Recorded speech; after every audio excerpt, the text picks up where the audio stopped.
Más complejas que tiene la iglesia es la obra misionera, llevar el evangelio a otras naciones, llevar el evangelio a otras culturas. Generalmente los misioneros tienen que aprender un nuevo idioma, acostumbrarse a vivir en condiciones muy diferentes al entorno en el que nacieron, en el que se criaron. Aparte de esto, deben adquirir cierto conocimiento de la forma de pensar de la gente a la que van a ministrar, si ellos quieren ser eficaces en la comunicación del evangelio. Nosotros aquí no tenemos ese problema. Somos dominicanos, conocemos nuestra cultura, hablamos el mismo idioma. Sin embargo, aunque los misioneros tienen dificultades muy particulares que vencer para llevar adelante su labor, lo cierto es, mis amados hermanos, que nosotros también tenemos que vencer un gran obstáculo para llevar el evangelio, debido a la condición espiritual en que se encuentra el hombre sin Cristo. No importa el país donde viva, no importa el estrato económico, social al que pertenezca. Pablo dice en Efesios capítulo 2 versículo 1 que todos venimos al mundo espiritualmente muertos y esclavizados al pecado. En 1 Corintios capítulo 2 versículo 14 dice que para el hombre natural, es decir, el hombre que no ha sido regenerado por el Espíritu Santo, el evangelio es una locura que él no puede entender ni aceptar. Y en Colosenses capítulo 1 versículo 21 dice que el hombre es enemigo de Dios. Por supuesto, el hombre no se ve a sí mismo en esa condición, pero ese es el diagnóstico que Dios nos da en su palabra. No hay justo ni aún uno, dice Pablo en Romanos capítulo 3. No hay quien entienda, no hay quien busque a Dios. Todos se desviaron, a una se hicieron inútiles. No hay quien haga lo bueno, no hay ni siquiera uno. Por eso alguien decía muy sabiamente que nosotros los cristianos somos como esos equipos que envía a la marina después de un naufragio a buscar cadáveres, pero no para darles una honrosa sepultura, sino para darles vida. Nosotros somos un equipo de la marina enviados al océano después de un naufragio a buscar cadáveres, hermanos, para darles vida. Es evidente que nosotros no podemos llevar a cabo esta empresa en nuestras propias fuerzas, ni confiando en nuestra propia capacidad de persuasión. Pero es aquí precisamente donde entra en juego la enseñanza que el Señor imparte a sus discípulos en Juan capítulo 16, el pasaje que vamos a estudiar en esta mañana, continuando con nuestra serie en el discurso del aposento alto. Dice en Juan capítulo 16, en la mitad del versículo 4, esto no os lo dije al principio porque yo estaba con vosotros, pero ahora voy al que me envió y ninguno de vosotros me pregunta ¿a dónde vas? Antes, porque os he dicho estas cosas, tristeza ha llenado vuestro corazón. Pero yo os digo la verdad, os conviene que yo me vaya, porque si no me fuera, el Consolador, el Paracleto, el Espíritu Santo, no vendría a vosotros, mas si me fuere os lo enviaré. Y cuando Él venga, convencerá al mundo de pecado, de justicia y de juicio.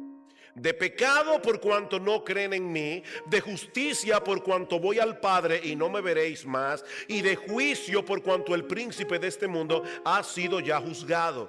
Aún tengo muchas cosas que deciros, pero ahora no las podéis sobrellevar. Pero cuando venga el Espíritu de verdad, Él os guiará a toda la verdad, porque no hablará por su propia cuenta, sino que hablará todo lo que oyere y os lo hará saber, y os hará saber las cosas que habrán de venir. Él me glorificará, porque tomará de lo mío y os lo hará saber.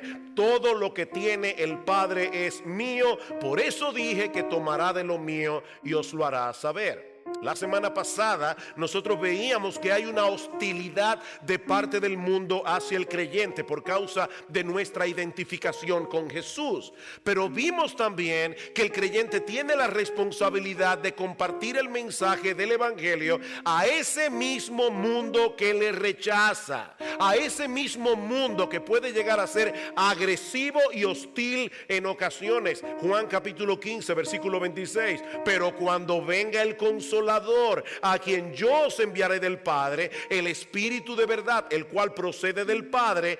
Él dará testimonio acerca de mí, y vosotros daréis testimonio también, porque habéis estado conmigo desde el principio. Y es esta promesa de la venida del Espíritu la que el Señor enfoca en el pasaje que vamos a estar considerando en esta ocasión. Pero antes, es necesario que pongamos este texto en su contexto, porque algo estaba sucediendo en la mente y el corazón de los discípulos esa noche, que fue lo que movió al Señor Jesucristo a traer una enseñanza más amplia acerca de la obra del Espíritu Santo. Noten otra vez los versículos 5 y 6. Pero ahora voy al que me envió, dice Jesús, y ninguno de vosotros me pregunta ¿a dónde vas? Antes, porque os he dicho estas cosas, tristeza ha llenado vuestro corazón. Yo debo recordar aquí, mis amados hermanos, algo que dije hace unas semanas atrás. Y es que todo este discurso de despedida que encontramos en los capítulos 13, 14, 15 y 16 del Evangelio de Juan fue proclamado por el Señor en unas pocas horas. En otras palabras, lo que a nosotros nos ha tomado más de 3 meses ver, ¿verdad?, porción tras porción, los discípulos lo escucharon en una sola noche.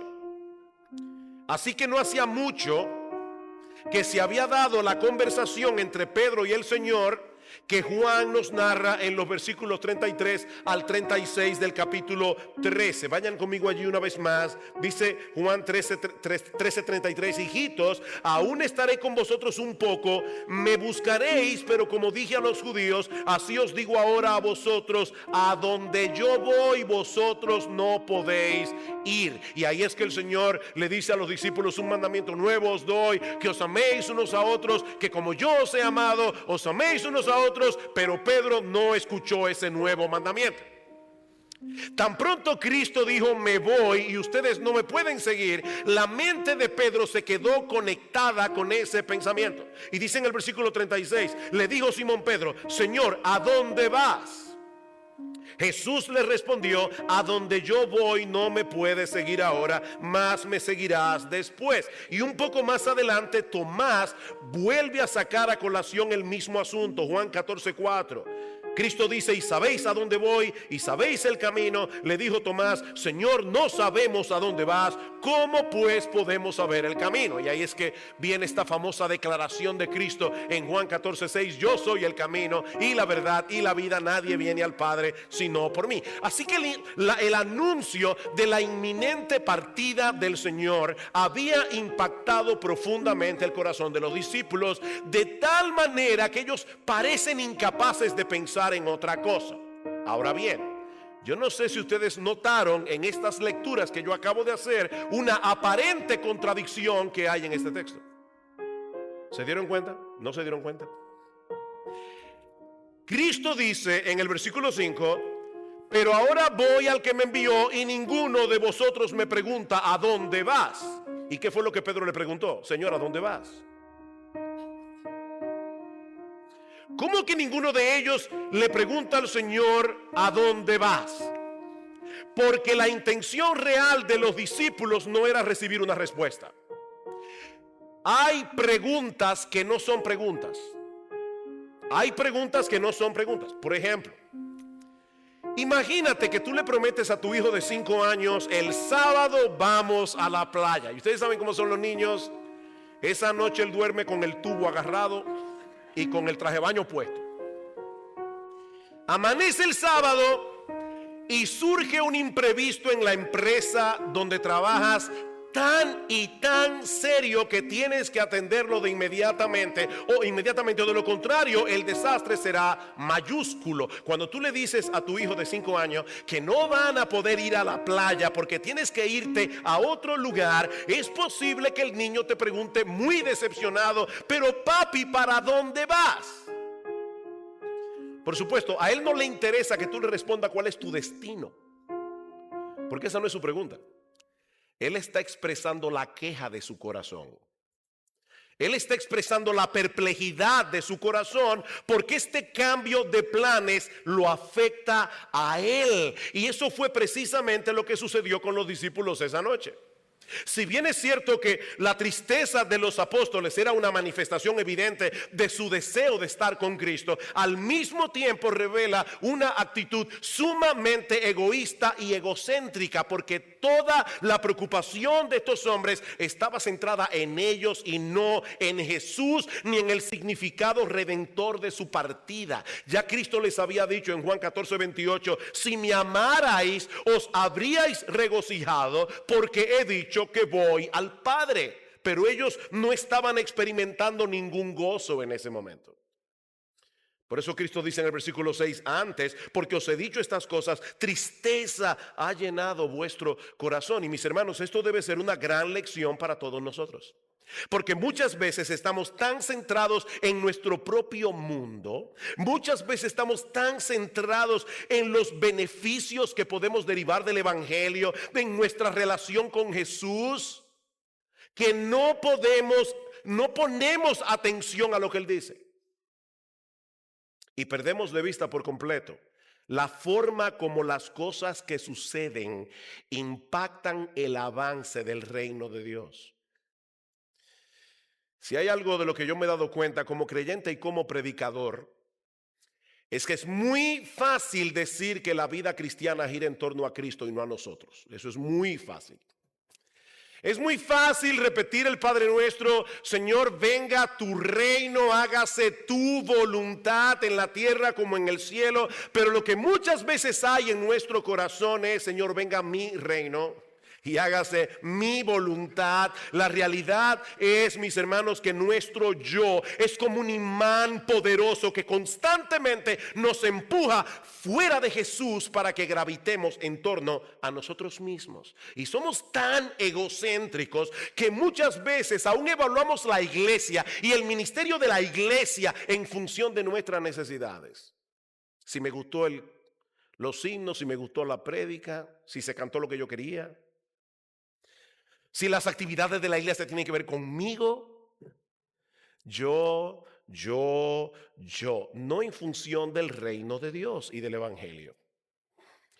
Pero gracias al Señor que Él no nos da lo que queremos, sino lo que realmente necesitamos. ¿Qué querían los discípulos en ese momento? Que Jesús no se fuera. Sin embargo, era beneficioso para ellos que Él partiera, versículo 7. Pero yo os digo la verdad, os conviene que yo me vaya, porque si no me fuera, el Consolador no vendría a vosotros, mas si me fuere, os lo enviaré. Era necesario que el Señor concluyera su obra de redención, que muriera en la cruz, que resucitara al tercer día, que ascendiera a los cielos, que se sentara a la diestra de Dios, para que entonces el Espíritu Santo venga a aplicar esa obra ya completa en el corazón de los hombres. Y aunque los discípulos no lo entendieran en ese momento, la partida de Jesús era beneficiosa para ellos, porque ellos iban a disfrutar la venida del Espíritu Santo. ¿Alguna vez ustedes han pensado: oye, qué bueno hubiera sido vivir en la época de Jesús?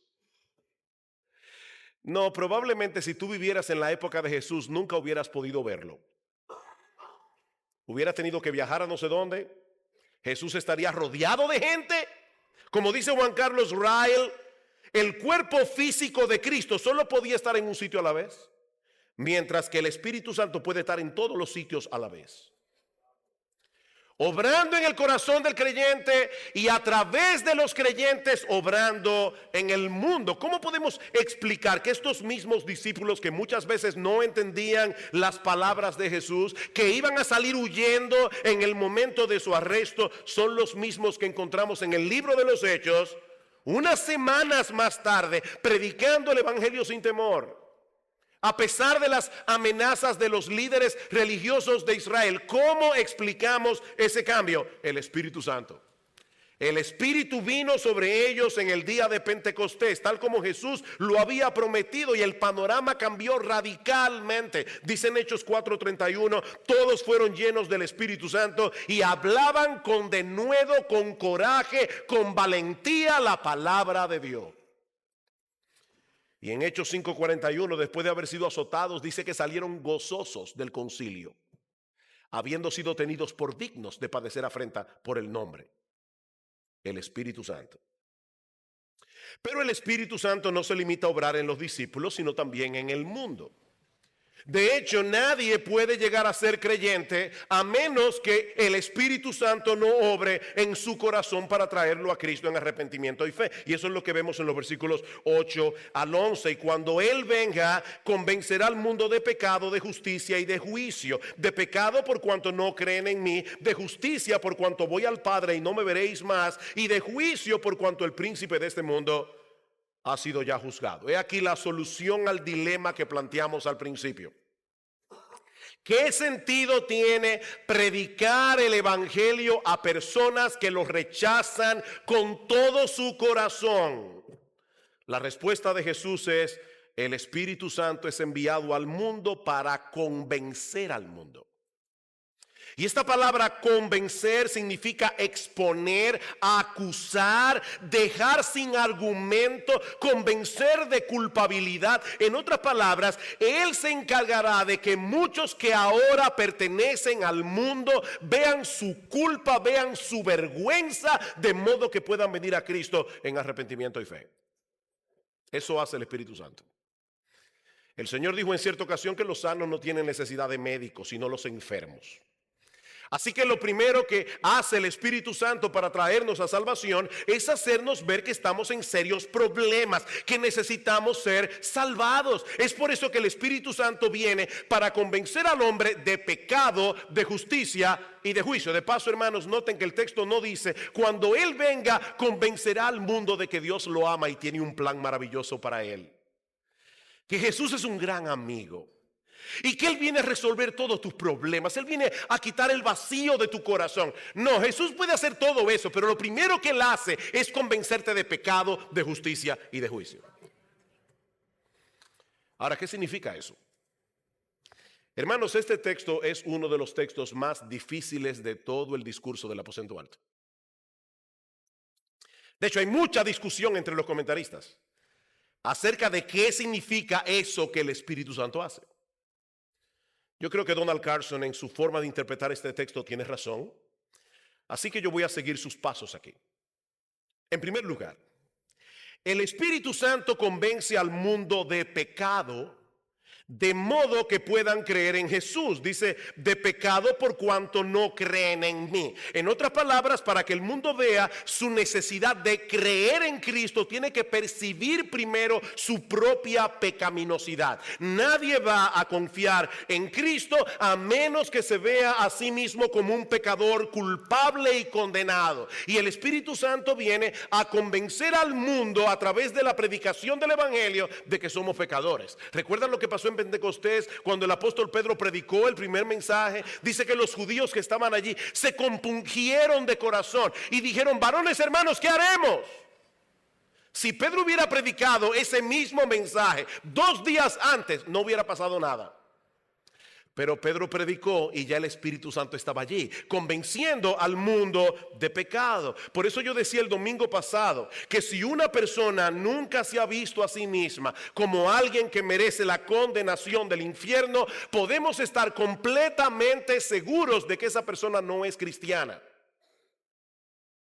Mi amigo, yo no quisiera que nada te distraiga de esto que yo acabo de decir, así que lo voy a repetir.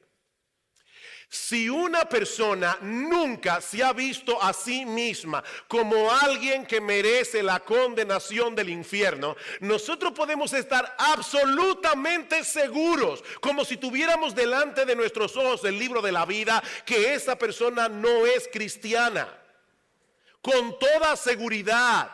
Porque lo primero que hace el Espíritu Santo es convencernos de pecado. Y lo segundo que hace, según este texto, es convencernos de que nuestra propia justicia es totalmente inadecuada para salvarnos. Vean el texto otra vez en el versículo 10. Dice: cuando Él venga, convencerá al mundo de pecado, de justicia. Y dice en el versículo 10: de justicia por cuanto voy al Padre y no me veréis más. Hermanos, recuerden otra vez que la palabra convencer, y esta palabra es clave para entender el resto, la palabra convencer significa convencer de culpabilidad, sacar a la luz tu vergüenza. La pregunta es, ¿en qué sentido el Espíritu Santo acusa al hombre de justicia? ¿Cómo se puede acusar a alguien de tener justicia? Cuando dice el Espíritu Santo convence de pecado, es de su pecado, ¿verdad? Bueno, ese su no aparece en el texto, pero podemos añadirlo también. El Espíritu viene a convencer al hombre de su justicia. De su justicia. Es muy probable que el Señor esté usando esa expresión en el mismo sentido en que la usa el profeta Isaías, cuando dice en Isaías 64:6 que todas nuestras obras de justicia son como un trapo de inmundicia delante de Dios. O sea que lo que nos convence el Espíritu Santo es que nuestra justicia, lo que nosotros llamamos nuestra justicia, es absolutamente inadecuada a los ojos de Dios. De hecho, Pablo usa la palabra justicia en ese mismo sentido cuando dice en Romanos capítulo 10, versículo 3, que los judíos de su tiempo ignoraban la justicia de Dios, procurando establecer la suya propia. En otras palabras, ellos no recibieron por fe la justicia que Dios nos provee a través de la persona de Cristo, porque ellos creían que su justicia era suficiente. Ese es uno de los grandes problemas que los hombres tienen con el evangelio. Se ven a sí mismos como personas buenas que de vez en cuando hacen cosas malas. No, mi amigo, la evaluación de Dios es que tú eres un hombre malo que de vez en cuando por su gracia común hace cosas buenas. Nosotros no somos personas buenas que a veces hacemos cosas malas porque después de todo nadie es perfecto. No, nosotros somos personas malas que de vez en cuando y por la gracia común de Dios hacemos cosas buenas. Nuestra justicia no es suficiente para llegar al cielo. Ese es el problema que tenía el apóstol Pablo antes de venir a Cristo. Pablo confiaba en su propia justicia. Vayan conmigo a Filipenses capítulo 2. Filipenses capítulo 3. ¿Cuál era el problema de Pablo? Pablo se veía a sí mismo como irreprensible según la ley. Pablo veía los 10 mandamientos y decía check, check, check. Amarás a Dios por encima de todas las cosas, ese soy yo. No tomarás el nombre de Dios en vano, ese soy yo. Guardarás el día de reposo, aquí también soy yo. Honra a tu padre y a tu madre, wow, una foto mía. No cometerás adulterio, bien. No mentirás, bien. No matarás, perfecto. ¿Y qué dice Pablo ahora en el versículo 7? Pero cuantas cosas eran para mi ganancia, su propia justicia, las he estimado como pérdida por amor de Cristo, y ciertamente aún estimo todas las cosas como pérdida por la excelencia del conocimiento de Cristo Jesús, mi Señor, por amor del cual lo he perdido todo y lo tengo por basura. ¿Qué es lo que Pablo tenía como basura? Su propia irreprensibilidad, su propia decencia, su propia religiosidad, para ganar a Cristo y ser hallado en Él, no teniendo mi propia justicia que es por la ley, sino la justicia que es por la fe de Cristo, la justicia que es de Dios por la fe.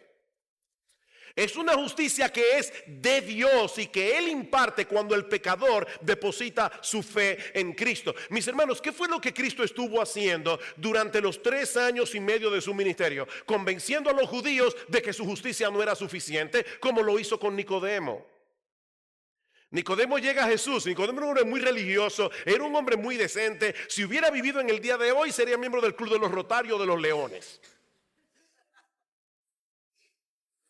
Y Cristo le dice a Nicodemo, óyeme bien, tú eres un fariseo, tú eres un maestro de tu religión. El que no nace de nuevo no puede entrar en el reino de Dios. Nicodemo, tu justicia no es suficiente. Pero ahora Jesús se va. La pregunta es, ¿quién va a continuar haciendo esa obra de convencer al mundo de que su justicia es un trapo de inmundicia delante de Dios? El Espíritu Santo.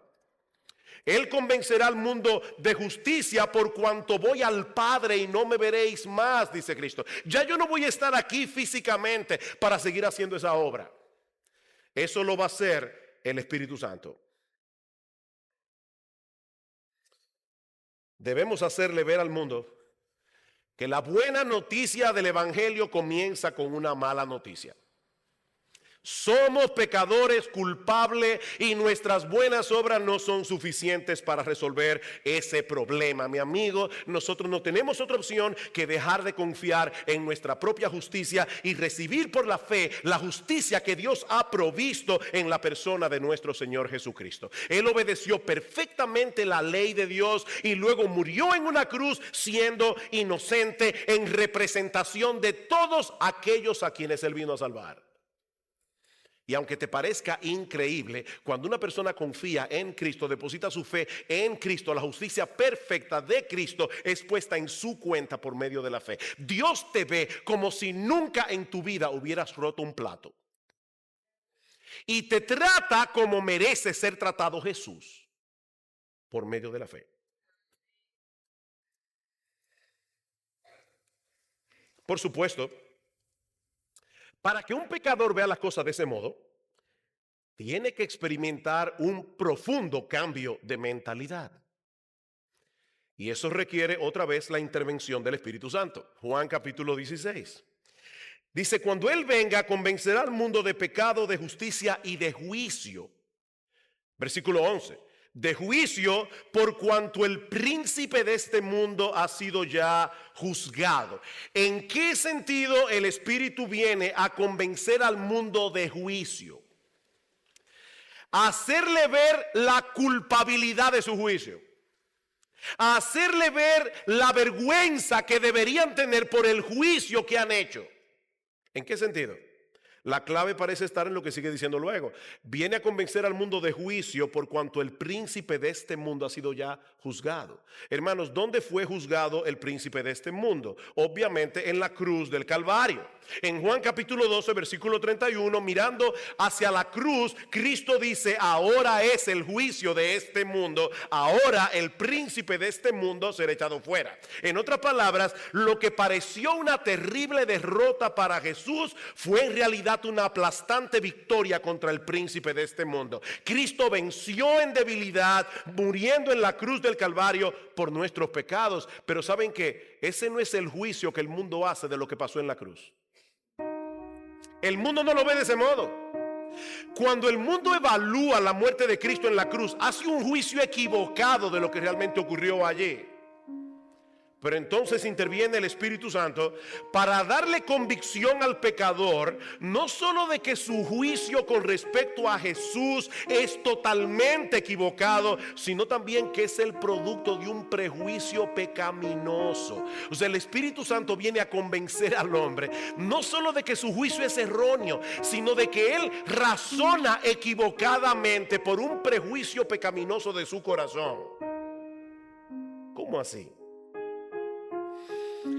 Ellos prefieren pensar que Jesús fue derrotado en la cruz antes que verlo como un Salvador victorioso, porque entonces tienen que someterse a su señorío. Pero el Espíritu Santo hace una obra tal de transformación en el corazón del pecador que de repente comienza a ver a Cristo con otros ojos. Yo creo que pocos textos del Nuevo Testamento presentan esta verdad en una forma tan hermosa y tan impactante como 2 Corintios capítulo 4. 2 Corintios capítulo 4. Versículo 3. Yo sé que este es un texto que citamos mucho en este púlpito. Dice Pablo, pero si nuestro evangelio está aún encubierto, entre los que se pierden está encubierto, en los cuales el Dios de este siglo cegó el entendimiento de los incrédulos para que no les resplandezca la luz del evangelio de la gloria de Cristo, el cual es la imagen de Dios. El hombre está ciego, el hombre no hace una correcta evaluación de Jesús. Para el mundo, el pobre Jesús murió como un derrotado en la cruz del Calvario. Por eso no me agrada la película de Mel Gibson, La Pasión, porque te mueve a sentir pena por Jesús, pero no te mueve a entender qué fue lo que realmente sucedió en esa cruz cuando Cristo fue masacrado por nuestros pecados. Cristo estaba teniendo una tremenda victoria allí. Pero el mundo no lo ve así, y no lo ve así porque el diablo les ha cegado el entendimiento para que ellos no puedan ver a Cristo como un Salvador victorioso y glorioso. ¿Qué hace el Espíritu Santo? Versículo 5 dice Pablo: pero nosotros predicamos no a nosotros mismos, sino a Jesucristo como Señor, y a nosotros como vuestros siervos por amor a Jesús. Pablo dice: el hombre está ciego, el diablo les ha cegado el entendimiento, ellos no ven gloria en Jesús, pero yo como quiera predico el evangelio de Jesús. Y Pablo: ¿para qué tú predicas el evangelio si el pecador está muerto, si está ciego, si es un enemigo de Dios? Pablo explica en el versículo 6: porque Dios, que mandó que de las tinieblas resplandeciese la luz, es el que resplandeció en nuestros corazones a través de la obra del Espíritu Santo, para iluminación del conocimiento de la gloria de Dios en la faz de Jesucristo. En otras palabras, aquí está el predicador predicando el evangelio, allí hay un pecador ciego, muerto en sus delitos y pecados, y el Espíritu Santo viene en el contexto de la predicación y abre en el corazón de este hombre, le dice: sea la luz, y de repente ese individuo ve a Cristo como el ser más glorioso del universo, a quien vale la pena entregarle absolutamente todo. Eso hace el Espíritu Santo. Eso fue lo que el Espíritu Santo hizo en tu vida cuando tú viniste a Cristo. ¿Se dan cuenta, mis hermanos, que lo que se requiere para que un pecador sea salvo tiene que ser absolutamente divino? El pecador tiene que ser convencido de que es un pecador culpable. Tiene que ser convencido de que su supuesta justicia es un trapo de inmundicia delante de Dios. Y tiene que ser convencido de que él está completamente equivocado con respecto a las cosas espirituales y sobre todo en su juicio con respecto a la persona y a la obra de Jesús. Y ninguno de nosotros aquí tiene la capacidad de convencer a nadie de ninguna de esas cosas. Es por eso, hermanos, que nosotros constantemente les pedimos que oren por sus predicadores, que oren por sus pastores. Nosotros no tenemos esa capacidad. No hay un individuo tan persuasivo que pueda hacer eso. Pero para eso vino el Espíritu Santo, para obrar por medio de nuestra predicación del evangelio, abriendo los ojos de los ciegos y dándole vida a los muertos. Así que, mi hermano, predica el evangelio, porque tú no estás solo en esa tarea. Hay personas que dicen: ay, pastor, yo me siento tan inadecuado para predicar el evangelio. Déjame darte una buena noticia. ¿Tú sabes por qué tú te sientes inadecuado para predicar el evangelio? Porque tú eres inadecuado. O sea que tu evaluación es correcta. Tú eres absolutamente inadecuado para predicar el evangelio. Pero, mi hermano, recuerda que el Espíritu Santo está allí obrando en ti y a través de ti para que otros puedan ser salvos. Así que haz tú lo que tú tienes que hacer y deja que el Espíritu Santo haga lo que solo Él puede hacer. Tú predica el evangelio. Él se encarga de darle vida a los muertos. Él se encarga de ablandar los corazones. Él se encarga de abrir los ojos de los ciegos. Pero hay algo más en nuestro texto que veremos más brevemente. Y es la obra del Espíritu revelando la verdad para que Jesús pueda ser más ampliamente glorificado. Versículo 12. Aún tengo muchas cosas que deciros, le dice Cristo a los apóstoles, pero ahora no las podéis sobrellevar. En ese momento los discípulos no estaban en la capacidad de entender muchas cosas. Primero, porque eran inmaduros. Y segundo, porque los hechos cruciales de la obra redentora de Cristo no habían sucedido todavía. Recuerden que ellos estaban antes de la cruz. Pero después de la muerte de Cristo, de su resurrección, todas las piezas del rompecabezas comenzarían a caer en su lugar y los apóstoles comenzarían a entender claramente el evangelio y sus implicaciones por la obra del Espíritu. Versículo 13. Pero cuando venga el Espíritu de verdad, Y una nota aquí entre paréntesis, esta promesa no es para todo el mundo. Esa promesa fue dada a estos mismos apóstoles que estaban perplejos. Pero cuando venga el Espíritu de verdad, Él a ustedes, los apóstoles, los guiará a toda la verdad, porque no hablará por su propia cuenta, sino que hablará todo lo que oyere y os hará saber las cosas que habrán de venir. El Espíritu Santo es una persona divina, pero Él no hablaría por su propia cuenta. Él iba a continuar las enseñanzas de Jesús, que por cierto, al venir a este mundo como hombre, tampoco habló por su propia cuenta. Es increíble la sumisión de las tres personas de la Trinidad.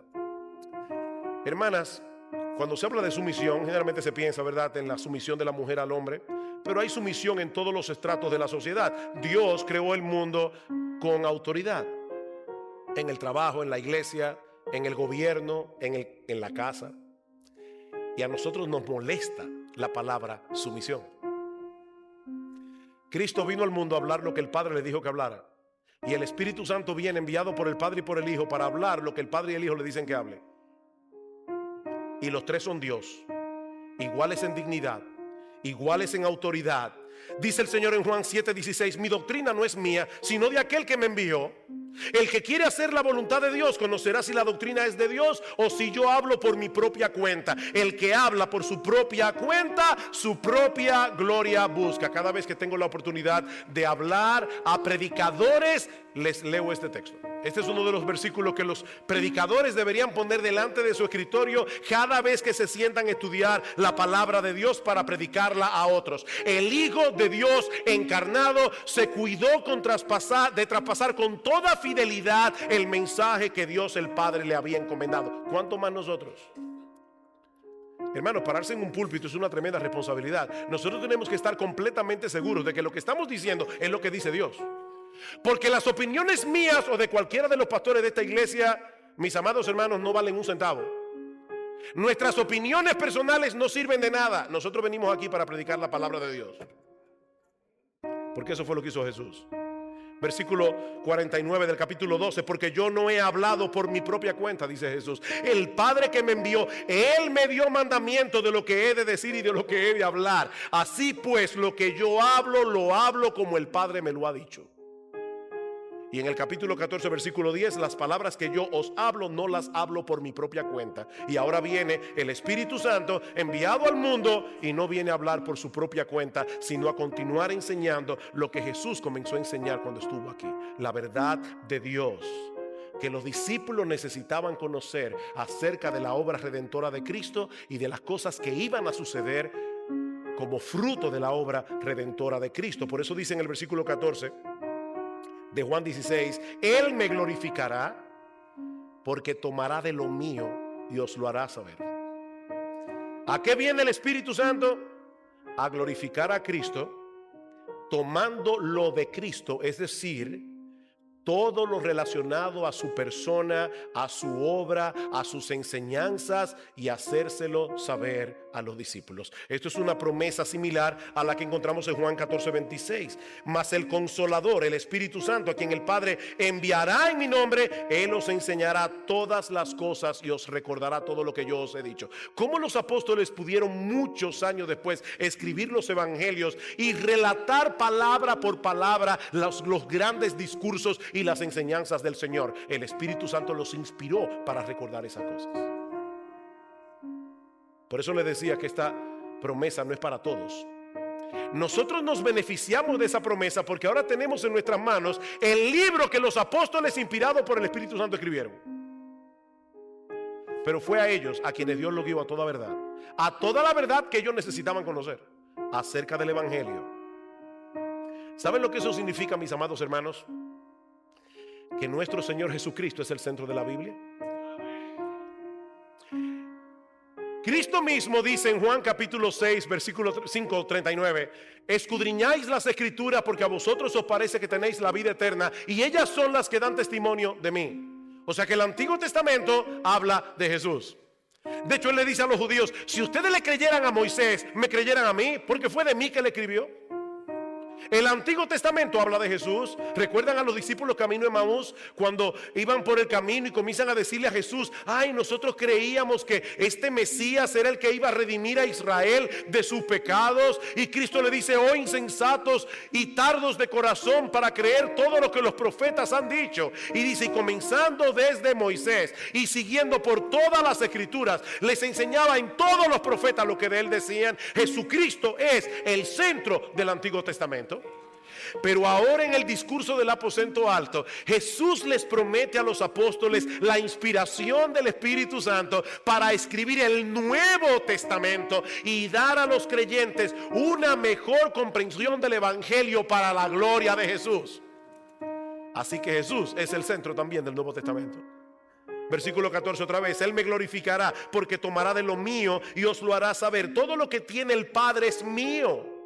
Por eso dije que tomará de lo mío y os lo hará saber. Hermanos, el Nuevo Testamento no es otra cosa que una amplia explicación del Evangelio para que entendamos quién es Jesús y qué fue lo que él hizo a nuestro favor a través de su vida y de su muerte. Y en la misma medida en que los creyentes entienden lo que el Nuevo Testamento revela acerca de Jesús y acerca del Evangelio, en esa misma medida la iglesia está preparada para darle gloria a Jesús. Él me glorificará. ¿Cómo? Enseñándoles la verdad acerca de mí y acerca del Evangelio.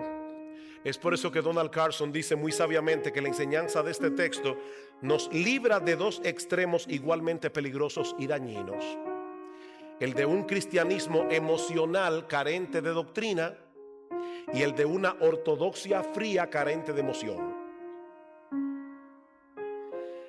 Hermanos, algunos en las iglesias en el día de hoy menosprecian el estudio serio y profundo de las Escrituras, calificándolo de poco espiritual, dice Carson, y prefiriendo vociferar alabanzas a bases de respuestas bien elaboradas y clichés, como si la magnitud de la gloria que ofrecemos a Jesús dependiera de los decibelios de nuestros cantos y expresiones o de cuán ignorantes somos de la fe que profesamos.